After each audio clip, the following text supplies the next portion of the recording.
Let's talk about some of those bigger ticket items you want to pay attention to when looking at purchasing a new property.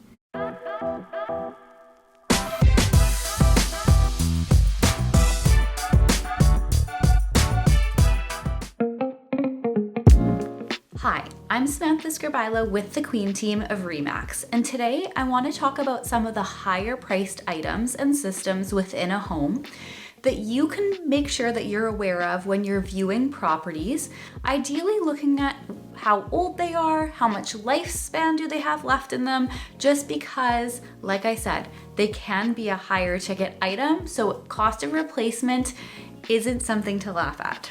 I will start off this video by saying I can't quote for some of the HVAC technicians or electricians, right, and cost of these appliances, but I do just want to draw your attention to here are some of the systems in a home that can be pricey to replace.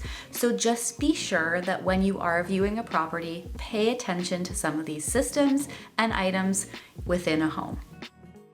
So the first systems I want to talk about is your furnace and air conditioning unit. So heating and cooling system. These systems can have a very high price tag. So I've been told on home inspection for a high efficiency furnace nowadays, typically your lifespan is around that 15 to 20 year mark. Air conditioning, you might get a little bit longer out of, so maybe closer to that 20-year mark, but that's kind of your average lifespan. Of course, saying that, you could get many more years out of a furnace if you're maintaining it properly, same with your AC. However, that is just the average lifespan. So if you're looking at a home and say the furnace is 15 years old, we need to think about budgeting for replacement.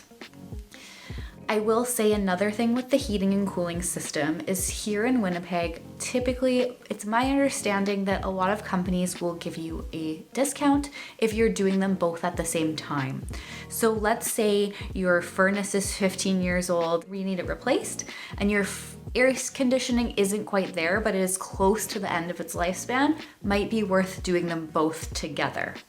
Again, talk to your HVAC professional about that, but again, something to consider. And when you're looking at the heating and cooling system together, again, I cannot necessarily quote for the exact price. Do your own research, but however, when you are talking about a furnace and an AC unit, you're gonna be in that $10,000 plus price point. Another major system in a home is gonna be your hot water tank. So paying attention as to the age of that when you're viewing a property.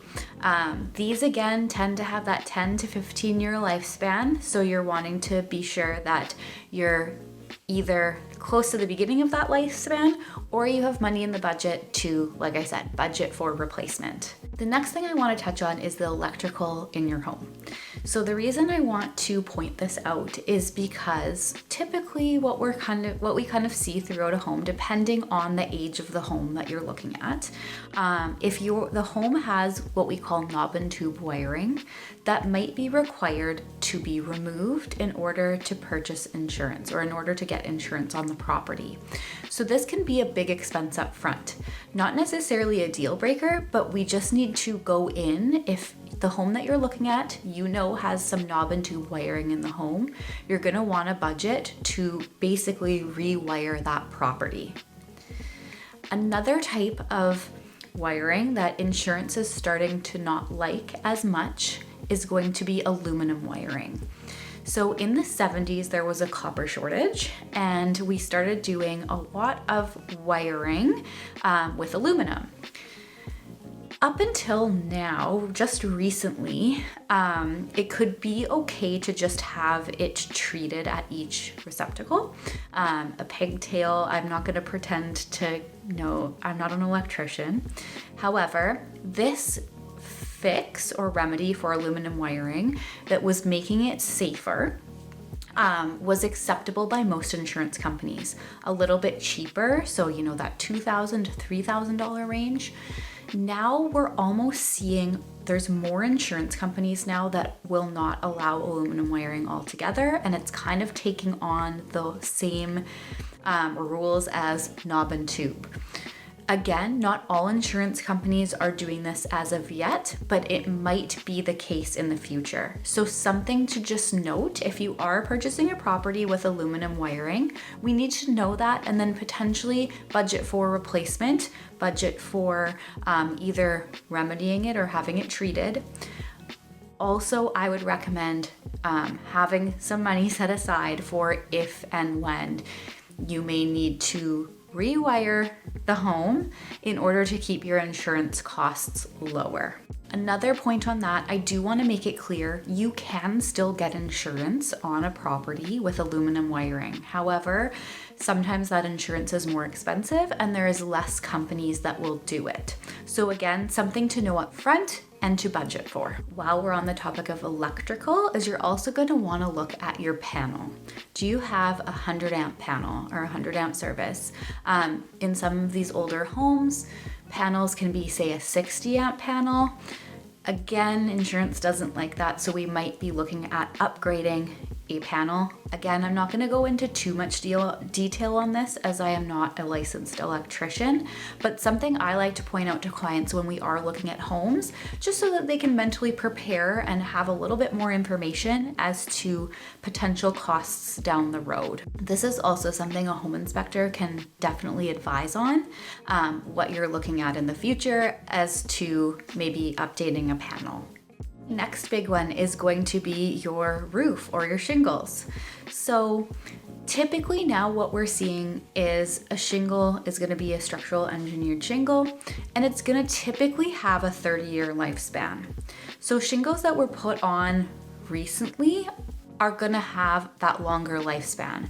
However, if your shingles were put on previously, they might not have that long of a lifespan.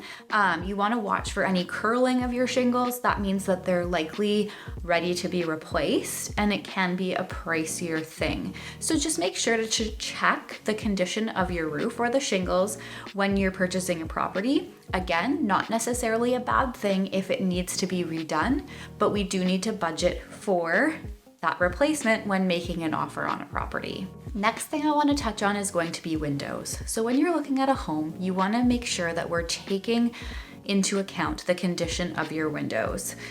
Even if they're older windows, doesn't necessarily mean that they need to be replaced, but watching for the condition. So for example, if they do have that wood frame, making sure that there's no rotting around the window, or making sure that all of the seals are in place so we're not seeing that condensation between the two panes of glass.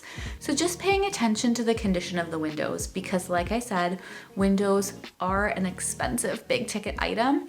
And again, if you're walking through a home and you see, okay, a couple of these windows do need to be replaced like yesterday, that's totally fine, but we just need to make sure that we're budgeting for that because they are a bigger ticket item. And then of course, kind of on the smaller side is going to be your appliances. So think of your kitchen appliances, right? Your refrigerator, your stove, your dishwasher, your washer, your dryer. Again, these all separately typically tend to be a little bit affordable. However, if you're looking at purchasing all new appliances, know that that is going to be quite a large added expense. So again, something to budget for when looking at a home. This is by no means an extensive list of everything that you should be watching out for, but I did want to highlight some of those bigger ticket items and items that can get expensive. There's nothing worse than just taking possession of your new home and then having kind of a surprise 10s, 15s, 20s of thousands in repairs. So we want to just make sure that, like I said, we know what we're getting into when we look at the age of some of these systems. Of course, Murphy's Law, you can't control everything. So potentially, yes, the furnace might have been only 5 years old and it could potentially go on you.